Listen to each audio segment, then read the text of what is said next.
یہ صحیح بخاری میں حدیث ہے، نبی اکرم صلی اللہ تعالی علیہ وسلم نے فرمایا میں اپنی امت کے کچھ ایسے لوگوں کو جانتا ہوں جو قیامت کے دن تہامہ پہاڑ کے برابر نیکیاں لے کے آئیں گے۔ تہامہ پہاڑ تھا ایک بڑا سفید رنگ کا، اس پہاڑ کے برابر وہ نیکیاں لے کے آئیں گے، لیکن فرمایا اللہ تعالیٰ ان کی نیکیوں کو ہوا میں اڑا دے گا۔ حضرت ثوبان رضی اللہ تعالیٰ عنہ نے عرض کی یا رسول اللہ صلی اللہ تعالیٰ علیہ وسلم ہمیں یہ معاملہ کھول کر بیان کر دیں۔ حضور علیہ الصلوۃ والسلام فرمانے لگے وہ راتوں کو عبادت بھی کرتے ہیں، اللہ کی بارگاہ میں بھی حاضر ہوتے ہیں، لیکن فرمایا ان لوگوں کا مسئلہ یہ ہے، ان کا نقصان یہ ہے، گھاٹا اور خسارہ یہ ہے کہ جب وہ اکیلے ہوتے ہیں تو رب کی حرمتوں کو پامال کرتے ہیں، دین کی حدوں کو توڑتے ہیں، تنہائیوں میں رب کی نافرمانی کرتے ہیں۔ نتیجہ کیا نکلتا ہے کہ وہ جو لوگوں کے بیچ نیکیاں کی ہوتی ہیں، نمازیں پڑھی ہوتی ہیں، عبادتیں کی ہوتی ہیں، صدقات کی ہوتے ہیں، وہ بھی ضائع ہو جاتے ہیں۔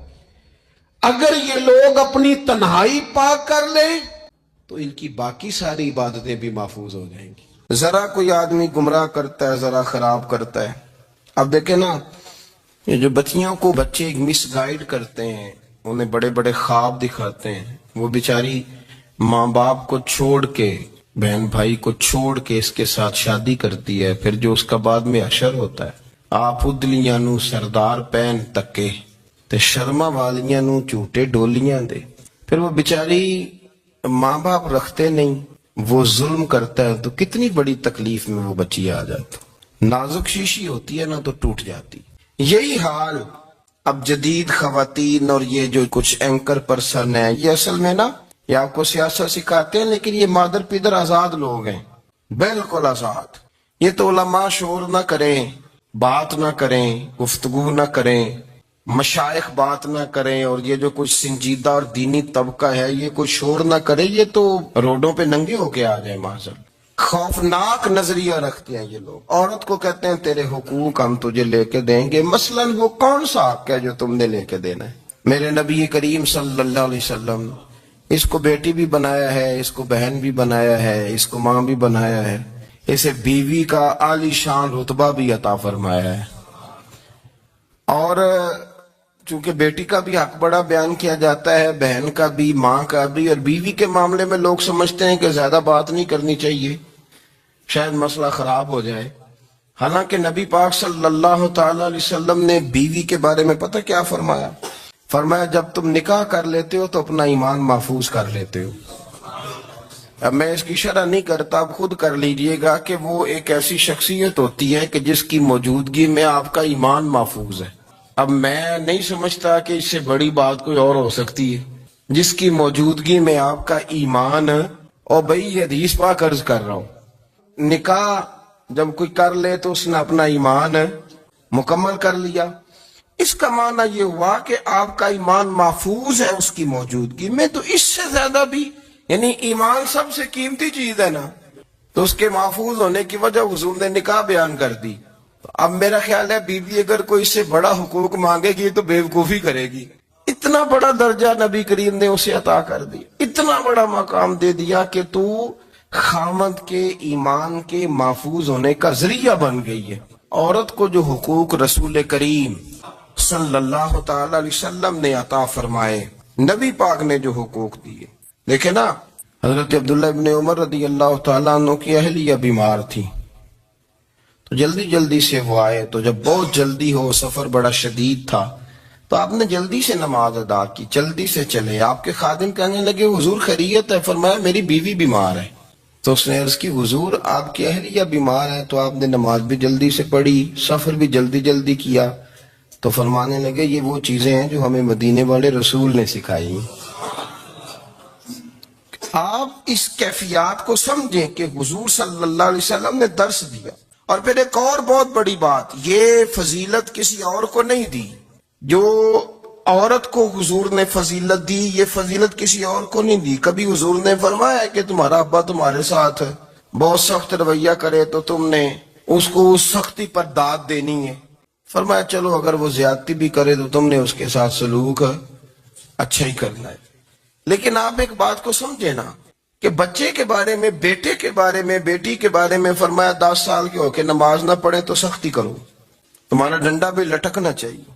بہت ساری جگہوں پہ بہت سارے لوگوں کے لیے سختی کا حکم دیا، لیکن عورت کے لیے حضور نے جو جملے کہے، اصل میں ہم سمجھتے ہیں کہ یہ ایک بات ہے، مشہور ہو گئی ہے روایت حدیث، تو بس اس کے پس منظر پر اور جملوں کے حسن پر شاید معاذ اللہ غور کرنے کی ضرورت نہیں۔ ذرا اس لفظ کی تاثیر پر غور کریں۔ حضور نے فرمایا عورت ٹیڑھی پسلی سے پیدا کی گئی ہے، یہ ٹیڑھی ہے، کو سیدھا کرنے کی کوشش کرو گے تو ٹوٹ جائے گی۔ تو حضور پھر ہمارے لیے حکم کیا ہے؟ فرمایا جیسی ہے تم اسی کے ساتھ نبھا کرو۔ آپ سمجھیں کہ اتنا محفوظ حضور نے درجہ دے دیا بی بی کو، اتنا محفوظ کہ فرمایا غلطی بھی ہو تو میرے غلاموں تم اس کے ساتھ نبھا کرو، گزارا کر لو۔ کو کیا اور حق چاہیے عورت کو، جس کو اس کی غلطیوں سمیت نبی پاک نے قبول کرنے کا حکم دے دی کہ اس کی کمزوریوں سمیت قبول کر لو۔ اب اس کو اور کیا، کوئی کمزوریوں سمیت قبول کرتا ہے؟ کبھی آپ دکان پہ بیٹھے ہو تو آپ کہیں بھی اس میں یہ بھی غلطی، میرے مال میں یہ بھی کمزوری ہے، یہ بھی کمزوری ہے، یہ بھی کمزوری ہے، تو کر لے قبول۔ کرتا ہے کوئی؟ کوئی شخص ایسا ہو جو کسی چیز کی کمزوریاں بیان کر کے کہ اسے قبول کرو؟ پر رسول کریم صلی اللہ تعالی علیہ وسلم نے نا ہمیں سبق دیا، حضور نے ہمیں درس دیا، نبی پاک نے ہمیں پیغام دیا۔ فرمایا یہ ٹیڑھی ہے، سیدھی کرنے کی کوشش کرو گے تو بیچاری ٹوٹ جائے گی، تو اس کے ساتھ نبھا کر جاؤ۔ آپ میری بات کو سمجھیے گا۔ چلے میں اس پر ایک اور بخاری مسلم کی حدیث پڑھتا ہوں۔ حضرت سلمان فارسی رضی اللہ تعالیٰ عنہ اور حضرت ابو درداء کے درمیان بھائی چارہ تھا۔ مکے سے مدینے جب لوگ آئے تو حضور نے بھائی بھائی بنایا تھا، ان کے درمیان بھائی چارہ تھا، تو ابھی پردے کی آیات نازل نہیں ہوئی تھی، تو لوگ ایک دوسرے کی طرف جاتے تھے۔ حضرت سلمان فارسی رضی اللہ تعالیٰ عنہ حضرت ابو درداء رضی اللہ تعالیٰ عنہ کے گھر میں تشریف لے گئے تو دیکھا کہ ان کی بیوی بڑی غمگین بیٹھی ہیں۔ تو ہم نے فرمایا بہن کیا ہوا؟ تو کہنے لگی تمہارے بھائی کو دلچسپی کوئی نہیں رہی، ہر روز روزہ رکھ لیتا ہے اور ساری ساری رات نفل پڑھتا ہے۔ حضرت سلمان فارسی کہنے لگے ٹھیک ہے کر لیتے ہیں بندوبست۔ نماز دین ہے کہ نہیں؟ دین ہے نا یہ چیزیں۔ لیکن حضرت سلمان فارسی جناب ابو درداء سے کہنے لگے آج میں نے تیرے گھر میں رہنا رات کو، کیونکہ وہ تو ساری رات نماز پڑھتے تھے، نفل پڑھتے تھے۔ انہوں نے کہا ٹھیک ہے، ایک بستر لا کے بچھا دیا حضرت سلمان فارسی کے لیے۔ سلمان فارسی فرمانے لگے دوسرا بھی لا۔ کہا وہ کیا کرنا ہے؟ فرمانے لگے تو نے بھی سونا ہے، میں نے بھی سونا ہے، تو نے بھی سونا ہے، عشاء پڑھیں گے اور پھر دونوں سوئیں گے۔ کہا میں نے تو نماز پڑھنی ہے۔ فرمایا تہجد کے وقت اٹھ کے پڑھیں گے، اللہ کے رسول بھی رات آخری حصے میں جا کے نماز پڑھتے۔ ادھر ساتھ سلا لیا، وہ تھوڑی کو دیر سوئے، اب عادت تھی ساری رات اٹھنے کی، ذرا اٹھنے لگے بستر سے تو حضرت سلمان فارسی فرمایا چپ کر کے سو جا، وہ بڑی رات پڑی ہوئی، چپ کر کے سو جا۔ وہ لیٹ گئے، پھر اٹھنے لگے تو فرمایا سو جا چپ کر کے، بڑا ٹائم ہے۔ سحری کے وقت اٹھے، نفل پڑھے، ان کا ارادہ تھا روزہ رکھنے کا، تو فرمانے لگے کل رکھا تھا نا نفلی روزہ، جی رکھا تھا، پرسوں بھی رکھا تھا، ترسوں بھی رکھا تھا، فرمایا آج نہیں رکھنا، آج میں تیرا مہمان ہوں، سارا دن کٹھے مل کے روٹیاں کھائیں گے، آج نہیں روزہ رکھنا، سلا دیا۔ اب حضرت ابو درداء رضی اللہ تعالیٰ عنہ کہہ تو کچھ نہ سکے، پر کہنے لگے سلمان تم پتہ تم کیا کر رہے ہو، نہ تم نے مجھے رات اٹھ کے زیادہ نفل پڑھنے دیے، سویرے روزہ نہیں رکھنے دیا۔ تو حضرت سلمان فارسی کہنے لگے کوئی لمبی بات تو نہیں نا، چلتے ہیں نا ابھی فجر میں مسجد نبی میں، تو نبی پاک کو بتاتے ہیں، سرکار دو عالم علیہ السلام کی خدمت میں تو اپنی بات کرنا، میں اپنی کروں گا، حضور نتیجے کا اعلان فرما دیں گے، بات طے ہو جائے گی۔